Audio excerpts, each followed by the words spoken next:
So I'm just trying to help them like avoid any hard labor and digging up the grass when all they really need to do is either put a black piece of plastic or these plastic bags that they're using behind you to put all the green waste material in. They can even use that plastic there to put down on the ground that they walk on to kill all the weeds, so that way they don't have to sit here in the sun and do all this hard labor when they can avoid this and use their energy and time to grow more food. So something as simple as putting plastic down or putting cardboard down and then putting straw on top of your cardboard, that'll kill all the roots underneath and the grass material within a month. And that way again you don't have to do the weeding like she's doing here.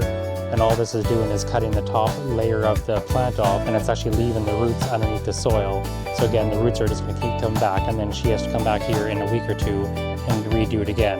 And all you're doing is just basically redoing labor work that no one should have to be doing, when you can avoid that by 2 simple steps, by adding cardboard and straw or adding plastic, and that's it, you're done.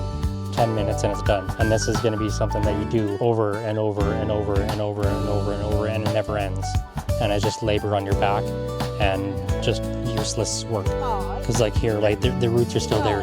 Your back, you get so sore, right? You don't have to do that labor and you don't have to hurt your back. And like I said, the same thing with like you can use same thing, anything, right? Anything that blocks out the sunlight, and all the roots and the grass would die within a couple weeks to a month. That's good. The biggest thing, like I said, it's just the tomatoes. It's a waste of time with the tomatoes like that. It's just creating more disease with the fruit. And then they have to harvest the fruit when it's green, right? And they're losing the nutrients. It's like when Jonas got here, he's bored. And now when you put him to work, he's happy.